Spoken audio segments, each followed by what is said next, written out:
Hello, I'm Joe Larkins. Welcome to this edition of Your Family Pet. On tonight's show, you'll hear the heartwarming story of Tar. We'll tell you what to do if you've lost or found an animal. We'll explore the rewards of fostering. And you'll meet professional pet photographer Jack Kenner. All this and much more on this edition of Your Family Pet.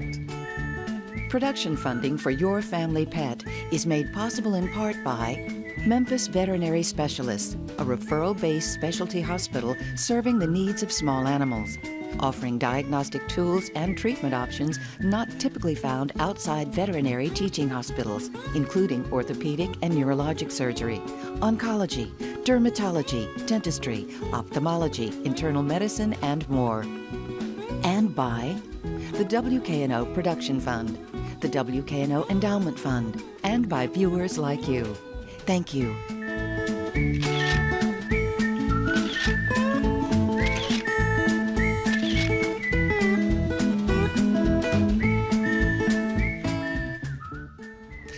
Admit it, we love our pets. They're a part of our family, so it's not surprising that Americans will spend upwards of $15 billion this year for veterinary care. Most visits to the vet are routine, but sometimes our pets' health issues are much more serious and require procedures that are practiced at only a few veterinary medical centers and hospitals throughout the country. Well, such was the case with Neville and Warfield Williams' dog, Tar. This is Tar, a 5-year-old purebred German Shepherd. Today, he's an active, healthy dog playing fetch with his owner, Warfield Williams. But that wasn't the case just a few months ago. It was this past September, in the middle of the night, when he couldn't settle and was bumping into furniture. And he never does that. I mean, he does not, once he's down, yes, he'll get up and move, change spots, but he never was bumping into furniture. They made a late-night trip to the animal emergency hospital expecting a diagnosis of hip dysplasia. But the x-rays revealed that his hips were normal, so they went back home. The three of us were in the backyard just relaxing after an anxious day, and he fell over onto his hindquarters and could not get himself back up immediately. And he had never done that in the 4.5 years that we've had him. And the next morning, Warfield picked him up and took him to our vet and Dr. Nollner at Green Animal, and they ran some tests, and it came back negative on the on his hips, but said, she called Warfield that late that afternoon and said, it's his heart. Dr. Nollner's test revealed a 3rd-degree heart blockage, a condition resulting from a disruption in the electrical impulses that make the heart beat. Dr. Nollner wrote, Tar's heart did not conduct this electrical impulse in a normal way. There was a pause in conduction, and the bottom part of his heart was not always getting the signal to beat. It was a devastating diagnosis, but Neville's reaction was instinctive. Well, how are we going to fix this? I mean, what are we going to do? Because he was too young just to let it go. And so we talked, you know, what is the outcome? What are we going to do? And she said, well, what we do is he needs a pacemaker. So on a Wednesday, we packed up the car with Tar and food and us, and he had an appointment that Thursday for surgery. Dr. Sophie Jesty of the UT College of Veterinary Medicine in Knoxville performed the surgery on Tar to implant a human pacemaker similar to this one.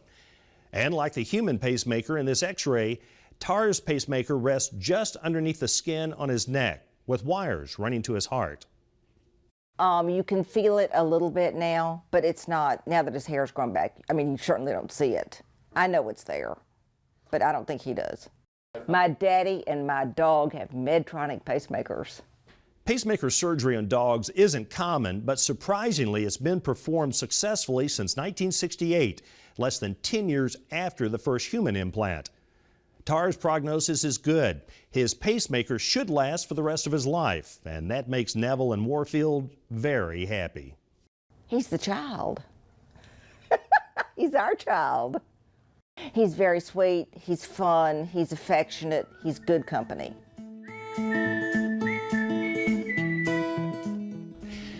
Every pet owner's greatest fear is losing their pet. And the trauma of that event is matched by the confusion over what to do when you find a lost animal. Sarah chats with Teresa Martin, the administrator of a Facebook page dedicated to helping pet owners get their cherished animals back. Teresa, you are the admin of a page on Facebook called Lost and Found Pets of the Mid-South, correct? Go into detail about that page. Lost and Found Pets of the Mid-South is a page where owners of lost pets and finders of lost pets can come together and share with the village on social media, you know, that they've lost or found a pet. Lost and Found Pets is a lot different than a lot of other lost and found sites that are out there, because what separates this page from any other is the information that these people receive on what to do in their lost or found pet situation. There's specific information that I have written that is tailor-made for the immediate Memphis and the Mid-South area, which includes all of Memphis, all the surrounding, including some in North Mississippi. And the reason why I cover just this area is because all the public access media outlet sites that are out there that's access to John Q. Public, such as Craigslist and other places like that, I can monitor all those pages and get in contact with those people and bring those ads to my page, and then educate those lost and found pet posters on what they need to do, and post more ads and everything that they need to get what they need done, and also be the extra set of eyes. Right. For instance, a couple weeks ago, I found a dog roaming in my neighborhood. What would have been the first thing that I needed to do in order to help find that pet's owner? Okay. First of all, if you were to find the pet and you were to secure that pet, the first thing that you would do is take it to a vet and have it scanned for a microchip. Okay. A microchip is a rice-size microchip that is implanted in a pet, and it contains the owner's information, phone number, and address. So you find the pet, you take it to your vet, and they scan the dog, and it comes up with a microchip. Then you can immediately get the dog home. If you're able to shelter the dog, I strongly suggest to keep the dog, because all the shelters within the Memphis and Mid-South area that are city run are usually kill shelters. So if you're able to keep a pet safe and try to locate the owner, that is the best thing to do. There are many places to initially post. I can easily direct you to my Facebook page, but the reality of it is that there are a lot of people out there who are not on Facebook. So one place that they can post is on Craigslist. Craigslist has different sections, and they have two that are dedicated to pets. They have a section for lost and found, which is dedicated for lost and found, and then they have a section for pets. I strongly suggest posting your ad if you've lost or found a pet in both of these sections. They are monitored by me, and they are pulled to my page. Once I receive or see your post on a public media outlet like that, I contact you. I send you information which pertains to your specific situation, Right. if you've lost one or you found one. Right. And then I pull the ad to my page. Then you're directed to post ads in the commercial appeal, free online. Post in your local paper. The Memphis Flyer has a free online on the website, on the internet. FindMyDoggy.com, FidoFinder.com. And it's all listed in this information. It tells you, and it's, like I said, it's tailored for the Memphis area. Okay. So let's talk about ways to prevent all of this. Keeping your dog safe from the get-go, making sure they have tags, making sure they are microchipped, and trying to keep them from roaming or getting lost in the first place. Okay. The first thing that you always want to do is keep an ID on your dog, and it doesn't have to be anything fancy. It doesn't have to have his name, a phone number, and you can get these tags engraved at Walmart, and they're Walmart in the machine for $5 a tag. They're metal tags. A good fitting collar, a bright collar, a reflective collar, that will keep your dog safe. Okay. In addition to that, you know, it is the law. Your dog has to have rabies tags. It's the law, and these rabies tags can be traced back to the owner, because this tag was issued specifically for your dog. Right. So that, in addition with ID tag and a proper fit and collar, you can also have your dog microchip. But I really want to stress that a lot of people, when they adopt animals from shelters, they are microchipped. You have to register your chip. So they have your name, So number. your name and number is current. If you adopt a dog and it has a microchip, but it has no information on it, I mean, it's just not, it's not. It's not as helpful. No, it's not. It makes it a lot more difficult, even though it can still be traced to where the dog originated, where it came from, and you could possibly be located, but it's not 100%. And definitely, if you move, get your dog new tags, a new ID. If your phone number changes, keep their tags current. Another thing that we need to keep in mind, that it is the law in Memphis that you have to have your dog spayed or neutered. Spaying and neutering your pet keeps them home. Being whatever reason your dog has gotten out, you need to act immediately. Right. Okay. Because your dog, especially an unaltered animal, can travel 10 to 16 miles a day. Wow. And you would be surprised how far a Yorkie can get. And then if you don't act immediately by posting, at least if you cannot find me, if you cannot find my page, I stress to you, post on Craigslist. I will find you. I will call you. I will email you. And just so people are aware, roughly how many pets have you been able to reunite with families? Well, with my efforts, the education that I give, my watchful eye, I've been doing Lost and Found since 2011. It's a pure guesstimate on my part, but it's nearly 6,000 animals have been reunited with their owners or gotten to safety. Well, it's good to know we have somebody like you here in our area that can take care of that. I'm glad that I'm here. Yeah, thank you so much for You're being welcome. here today. Thank you for having me.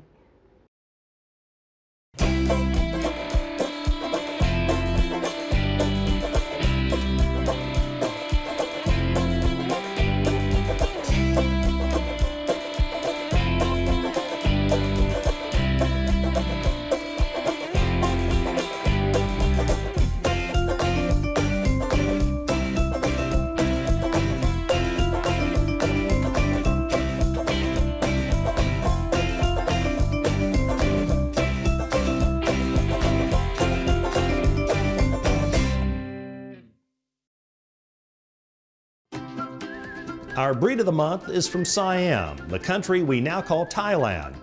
The Siamese cat is the oldest domestic feline breed, originating sometime between the 14th and 18th centuries. Siamese are among the most recognizable cats in the world, with their striking color contrast and deep blue almond-shaped eyes. They come in many different colors and patterns, but recently 2 distinct lines have been developed. The modern line of the breed is characterized by its long and sleek body. The traditional line has a rounder body with an apple-shaped head. All Siamese are born white and develop the coloration in their points as they mature. One of the most important things to know about Siamese is they are talkative and opinionated. And when they talk to you, they expect you to pay attention and act on their advice. They are generally outgoing and enjoy being with people. Often they bond strongly to one person. Siamese are a healthy breed and require little to no grooming, as they are short-haired. They are very intelligent and affectionate and make great companions and family pets for those who are able to give them the time and care they deserve. Because they crave attention, they get lonely fairly easily, so they may not be the ideal breed for someone who's away from home often. They're active and playful and are often described as more dog-like in behavior than other cats. Siamese cats tend to live between 14 and 20 years. We have a serious pet overpopulation problem in this area, yet at the same time, shelter and rescue organizations are consistently operating at capacity. There is a way you can help. Sarah talks with Katie Pemberton of the Memphis Humane Society about how you can open your home to foster a needy animal.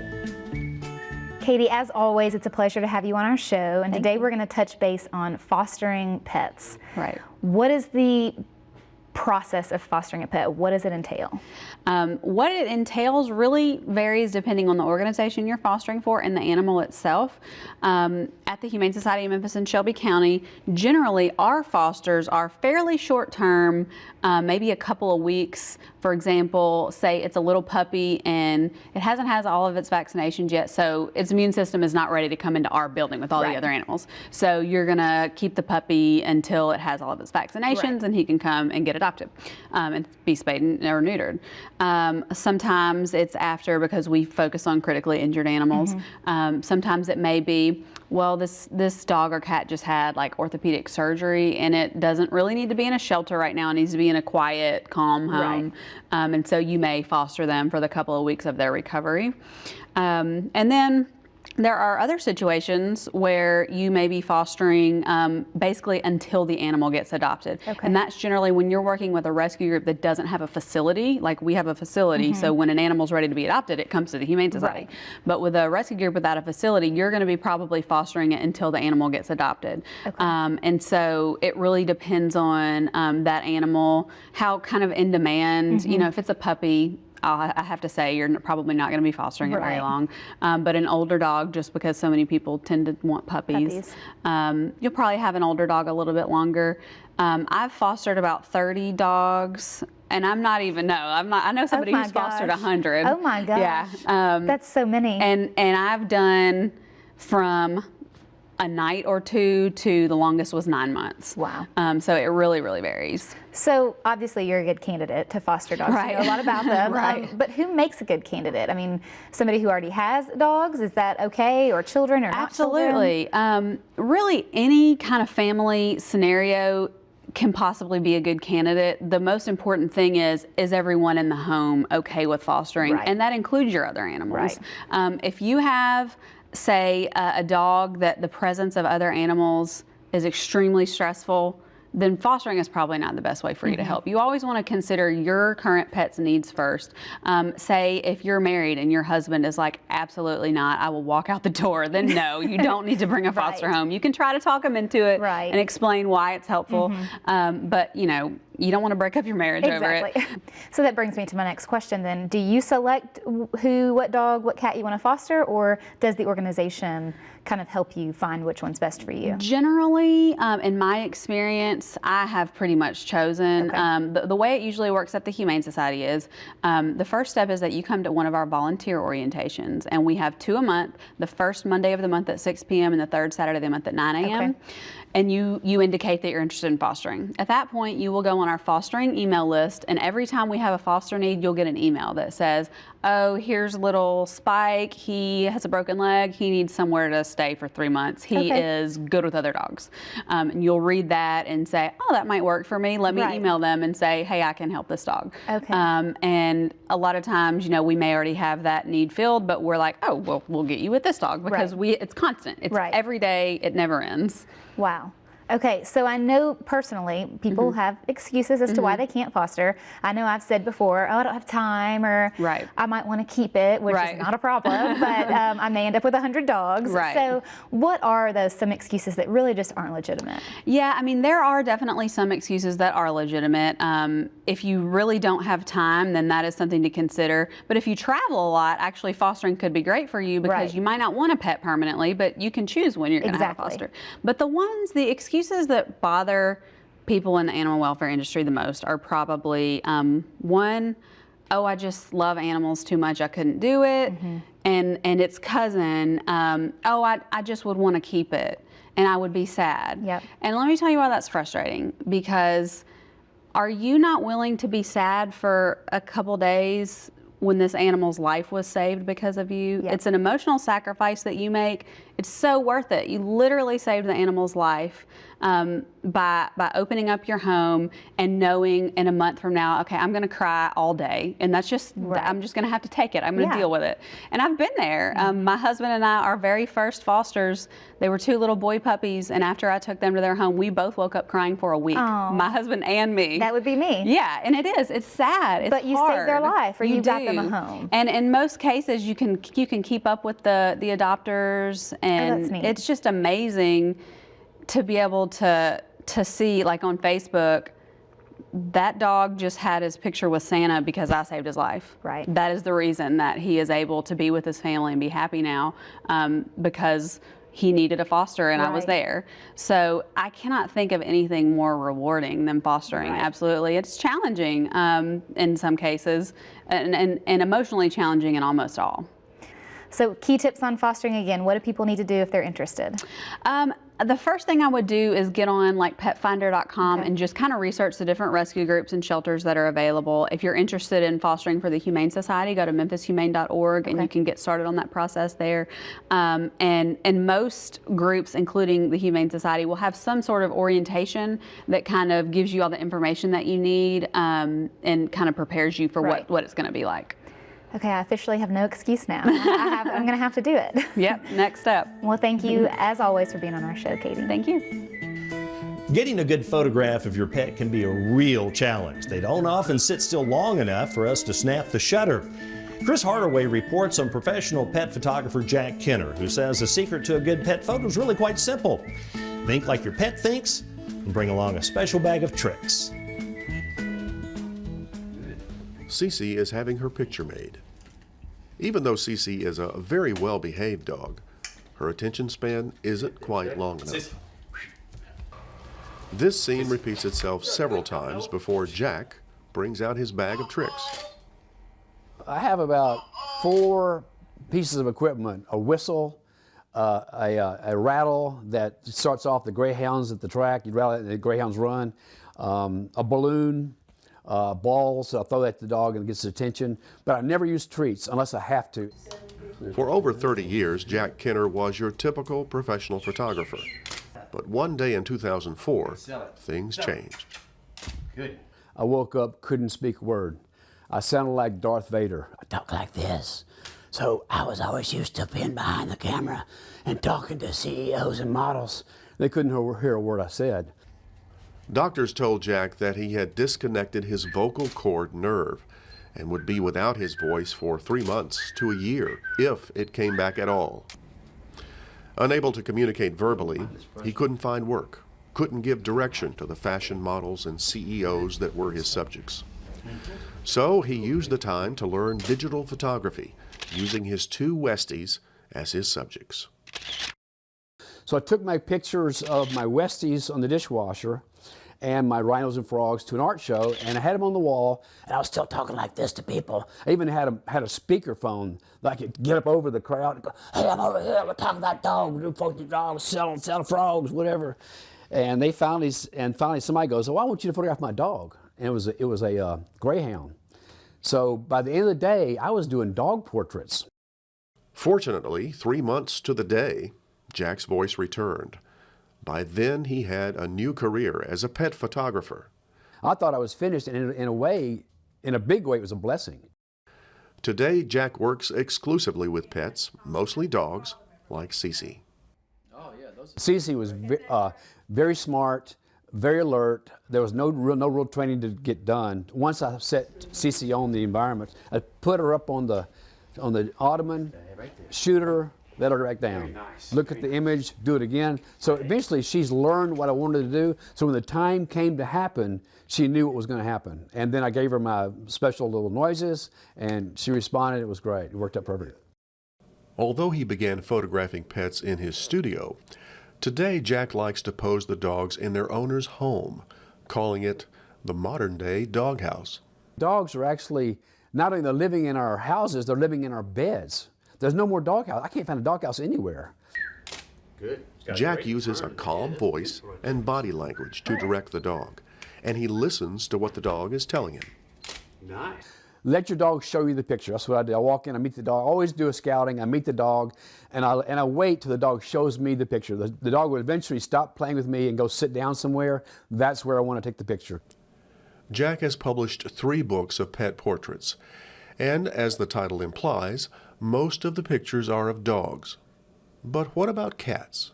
Owners don't think or don't want, or some reason don't want me to photograph their cats. They wonder, where's all your cats? I got them right here. I've got a cat book. It's right here. And then they don't do it. It's a strange sense there. I don't get it.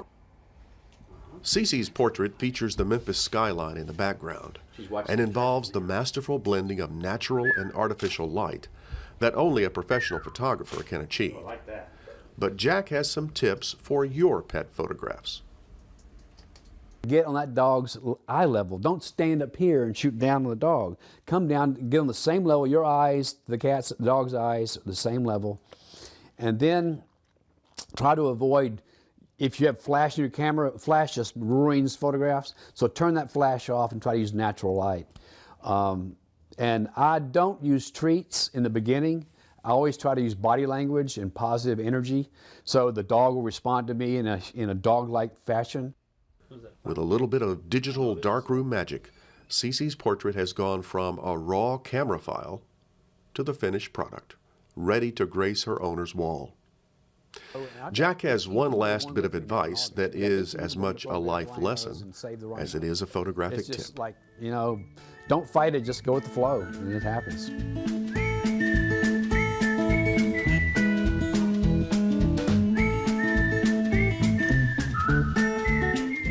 That's all for this edition of Your Family Pet. We hope you've enjoyed the show and invite you to join us again in March when we'll bring you more stories about the animals we love. Production funding for Your Family Pet is made possible in part by Memphis Veterinary Specialists, a referral-based specialty hospital serving the needs of small animals, offering diagnostic tools and treatment options not typically found outside veterinary teaching hospitals, including orthopedic and neurologic surgery, oncology, dermatology, dentistry, ophthalmology, internal medicine, and more. And by viewers like you. Thank you.